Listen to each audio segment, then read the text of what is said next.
21 থেকে 23 মার্চ পশ্চিমবঙ্গ সরকারের তথ্য সংস্কৃতি দপ্তরের উদ্যোগে আসানসোল রবীন্দ্র ভবনে আয়োজিত হবে শিশু চলচ্চিত্র উৎসব। আর সেই শিশু চলচ্চিত্র উৎসবে আমন্ত্রণপত্রকে ঘিরে তৈরি হয়েছে বিতর্ক।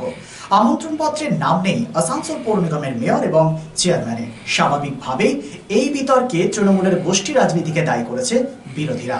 শোনাবো আপনাদের এই প্রসঙ্গে কি বলেছেন জাতীয় কংগ্রেসের রাজ্য সম্পাদক প্রসেনজিৎ পৈতুন্ডি। হচ্ছে এবং সেখানে মেয়র বা চেয়ারম্যান কারোরই নাম নেই, কি বলবেন?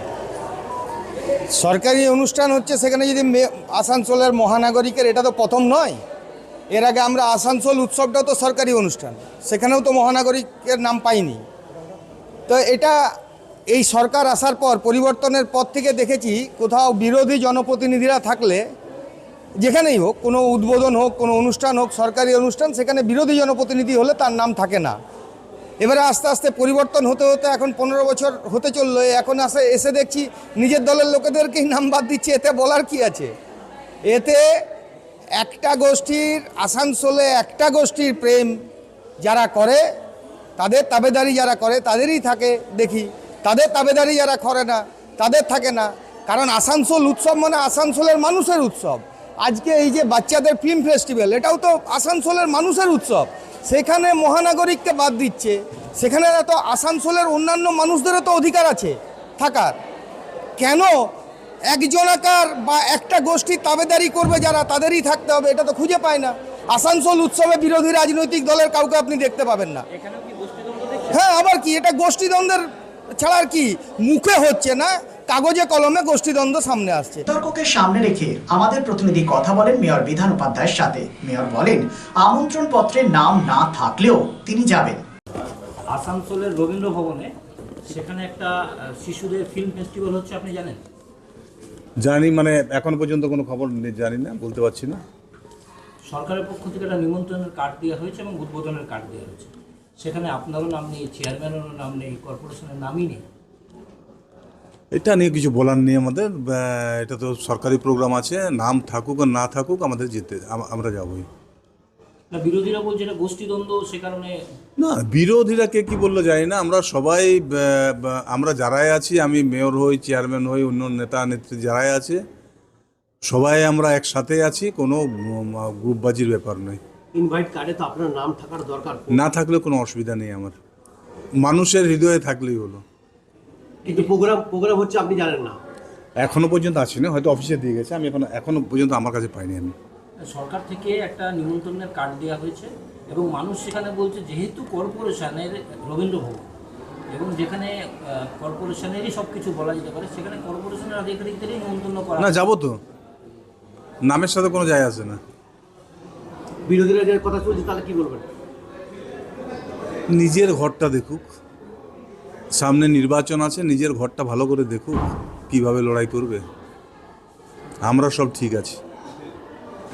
অন্যদিকে এই প্রসঙ্গে কি বলেছেন পৌর নিগমের চেয়ারম্যান অমরনাথ চ্যাটার্জি, সেটাও শোনাবো। সরকারের একটা প্রোগ্রাম হচ্ছে আগামীকাল উদ্বোধন, সেখানে কর্পোরেশনের মেয়রেরও নাম নেই, চেয়ারম্যানেরও নাম নেই, অথচ সরকার এরকম একটা তোমার চিঠি পোস্ট করেছে। বলছি, সরকারের পক্ষ থেকে রবীন্দ্র ভবনে একটা প্রোগ্রাম কালকে ওপেনিং আছে, সেটা হচ্ছে ছোটদের ফিল্ম ফেস্টিভ্যাল। সেখানে কর্পোরেশনের মেয়রেরও নাম নেই, চেয়ারম্যানেরও নাম নেই, কি বলবেন? দেখুন, ওইটা তো রবীন্দ্র ভবনটা তো কর্পোরেশন, কিন্তু ওইটা তো ভাড়া দেওয়া হয়। তো এখন রাজ্য সরকার করেছে, রাজ্য সরকার এখানে মেয়র সাহেব অ্যালাউ করেছে। তো মেয়র সাহেব নিশ্চয়ই ওইটাতে রাজ্য সরকারের কাছে ভাড়া নিয়েছে কিনা বলতে পারবো না। তবে এটা যেহেতু রাজ্য সরকারের প্রোগ্রাম, এটা নাও থাকতে পারে, তার জন্য কোনো ব্যাপার নয়। এটা রাজ্য সরকার মনে করেছে যে এর নিচে নামগুলো দেওয়া যাবে না, বা এই পদাধিকারীর নিচে নাম দেওয়া যাবে না, হয়তো সেই জন্য দেওয়া হয়নি। নিমন্ত্রিতদের মধ্যে মন্ত্রী আছেন, এমএলএ আছেন, জেলা পরিষদের সভাধিপতি আছেন, কিন্তু মেয়রও নেই, চেয়ারম্যানও নেই। তো দেখুন, এইটাতে জেলা সভাধিপতি ধরুন অনেক উঁচু পোস্ট, তো ডেপুটি মিনিস্টার র্যাঙ্কের, তো ওনার নাম থাকবে। ওনারা অনেক বেশি কর্মঠ। এতে কি আপনার কোনো রাজনীতির রং দেখছেন কি? না, রাজনীতির কোনো ব্যাপার নেই এতে রাজনীতির কোনো ব্যাপার নেই। আমাদেরই সরকার উৎসব করছে, ফিল্ম ফেস্টিভ্যাল। এটা আমাদের সরকারের কোনো ব্যাপার নেই, রাজনীতির কোনো বন্ধ নেই। সিন্স 1999 দীর্ঘ 25 বছর ধরে অভিনব গিনি হাউস মানুষের সাথে মানুষের পাশে। অভিনব গিনি হাউসে রয়েছে সোনা, রূপো ও হীরের আধুনিক ডিজাইনের হালকা ও ভারী গহনার বিপুল সম্ভার। আপনার বাজেটের মধ্যেই অভিনব গিনি হাউস আপনাকে দেবে এক উষ্ণ পরিষেবা। বিবাহ, অন্নপ্রাশন থেকে শুরু করে যে কোনো মাঙ্গলিক অনুষ্ঠান এবং উৎসবের আগিনায় আপনার সেরা পছন্দ অভিনব গিনি হাউস। অভিনব গিনি হাউসে আপনি পাবেন gold to gold full return, 20% discount on making charges, certified gem stone, hallmark silver ornaments, diamond ornaments এবং আরও অন্যান্য পরিষেবা। সুতরাং আর দেরি কেন?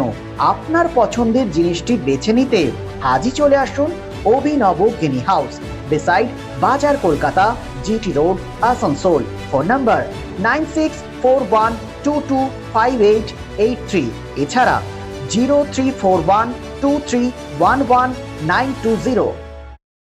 আসানসোল শিল্পাঞ্চলে sanitary fittings, sanitary pipe, taps, water heater এবং আরো অন্যান্য হোম অ্যাপ্লায়েন্সেসের একটি বিশ্বস্ত দুটি নাম আশিস স্যানিটারি এন্টারপ্রাইজ এবং আশিস বাথ গ্যালাক্সি। আধুনিক শীততাপ নিয়ন্ত্রিত শোরুমে আপনি পাবেন পেরিবার, জাগুয়ার, ফিলোনেক্স এবং রোকার মতো বিশ্বমানের কোম্পানির bath fittings, pipe, water heater, taps and many more.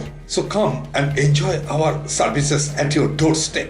Asis Sanitary Enterprise, opposite Loco Ground, GT Road, Asansol. Phone number 94343-12083 and 973-414-8383. And our another showroom, Asis Bath Galaxy, a house of exclusive sanitary ware bath fittings. Apurna Apartment, MN Shah Road, Hutton Road, Asansol 1.